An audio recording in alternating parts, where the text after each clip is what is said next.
Tuhan bersamamu.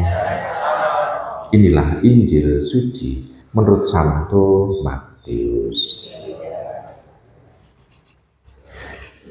Sekali peristiwa, Yesus bersabda kepada murid-muridnya, "Apabila saudaramu berbuat dosa, tegurlah dia di bawah 4 mata. Jika ia mendengarkan nasihatmu, engkau telah mendapatkan kembali. Jika ia tidak mendengarkan engkau, bawalah seorang atau 2 orang lain, supaya atas keterangan 2 atau 3 orang saksi, perkara itu tidak disangsikan. Jika ia tidak mau mendengarkan mereka, sampaikanlah soalnya kepada jemaat. Dan jika ia tidak mau juga mendengarkan jemaat, pandanglah dia sebagai orang yang tidak mengenal Allah atau seorang pemungut cukai. Aku berkata kepadamu, sungguh, apa yang kalian ikat di dunia ini akan terikat di surga. Dan apa yang kalian lepaskan di dunia ini akan terlepas di surga.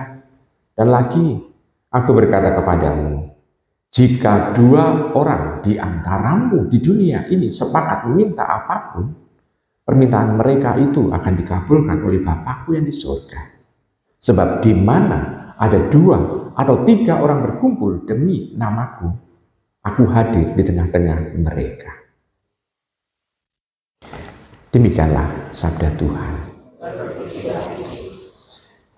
Ibu, bapak, saudara-saudara yang terkasih dalam Tuhan, mengapa Tuhan itu mencanangkan supaya kalau memberitahu atau mau untuk supaya kalau orang itu melakukan dosa, itu memperbaiki dirinya, itu tidak langsung menunjuk di depan banyak orang, tetapi 4 mata terlebih dahulu, lalu mengajak beberapa orang, nanti kalau tidak bisa baru di depan jemaat. Ada apa sih kenapa Tuhan mengatakan seperti itu? Sebetulnya memang diharapkan Tuhan, kalau kita mau mengharapkan orang itu berbuat baik, kita tidak boleh merendahkan orang itu. Namun kita harus melakukan kebaikan, juga membawa nama baik orang yang kita ajak itu. Di situ kita bisa melihat bahwa orang ini itu diharapkan tetap mempunyai harga diri. Kenapa? Karena yang memberitahu adalah mungkin orang yang mengenal dia, yang sangat-sangat dekat dengan dia.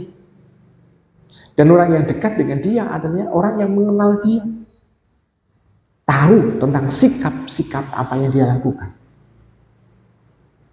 Nah, dengan seperti itu, orang itu diharapkan mau dan mampu untuk berubah, tanpa dia merasa harus minder. Kenapa? Karena seolah-olah dituduh di depan banyak orang. Nah, aspek menghormati orang yang mau diajak itulah, ini Tuhan tetap mau untuk misalnya itu menjaga nama baik orang. Saudari kasih dalam Tuhan.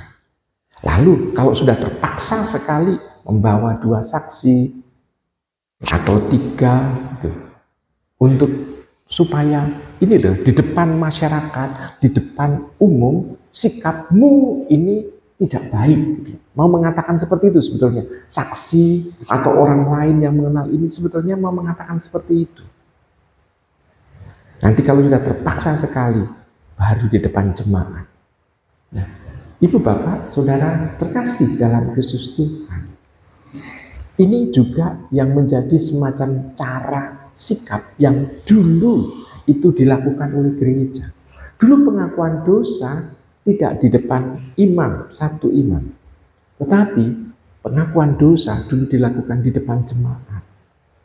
Suatu semacam sikap bahwa dia mempunyai kesalahan, tetapi ternyata pada waktu di depan jemaat itu, tidak semua jemaat itu bisa, misalnya itu apa ya, ora cerita gitu, bisa menerima kembali, tetapi ternyata justru merugikan orang yang mengakukan pengakuan dosa itu.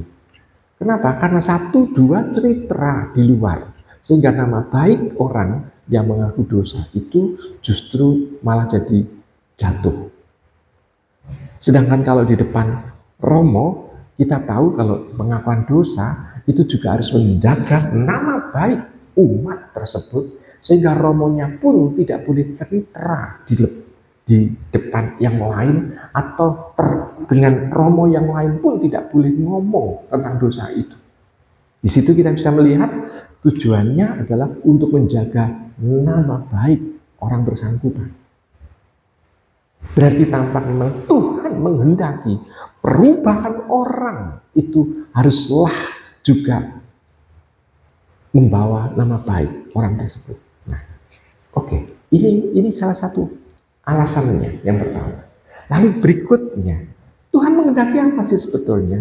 Tuhan menghendaki supaya orang itu melakukan tindakan kebaikan, tindakan yang benar, tindakan yang adil.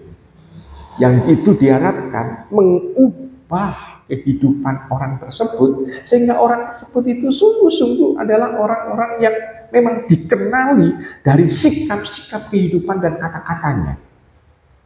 Dikenali sebagai orang yang baik, orang yang benar, orang yang jujur, orang yang adil. Dari pengenalan akan sikap itulah Tuhan menginginkan orang berubah menjadi seperti itu. Sehingga kebaikan, keadilan tidak hanya dihidupi di pikiran saja, namun justru dalam sikap. Seperti Tuhan sendiri, kita kenali sebagai Tuhan yang Maha Kasih. Kalau Tuhan yang Maha Kasih, maka Tuhan pun akan mengasihi dan tidak membalas yang jelek itu dengan sesuatu penyiksaan bagi orang itu. Kalau memang orang itu menolak Allah, ya Tuhan tidak bisa diterima oleh orang itu. Karena Tuhan Allah sendiri sudah ditolak oleh orang itu. Kalau Allah sudah ditolak oleh orang itu, maka ya sudah, Tuhan nggak bisa lagi bisa diterima oleh orang tersebut. Namun Tuhan tetap mengharapkan perubahan orang, supaya orang sampai kepada aspek pertobatan. Nah, Ibu Bapak terkasih, kita bisa melihat ini adalah aspek kasih yang mau diwartakan.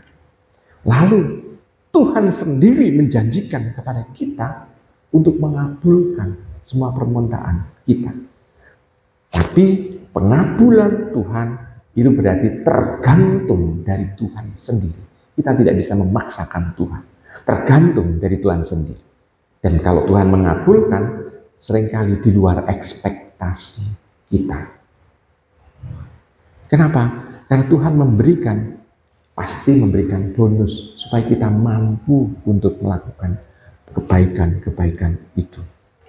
Nah, Ibu Bapak, Saudara terkasih dalam Tuhan, Tuhan sebetulnya juga mau mengharapkan kesadaran kita untuk kita mengenal bahwa Tuhan tinggal di tengah-tengah kita.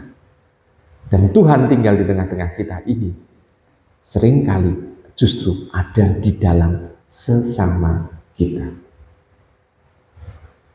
Mari kita mencoba untuk melakukan kebaikan-kebaikan itu, karena Tuhan menghendaki perubahan-perubahan di dalam kehidupan kita. Selamat merenungkan.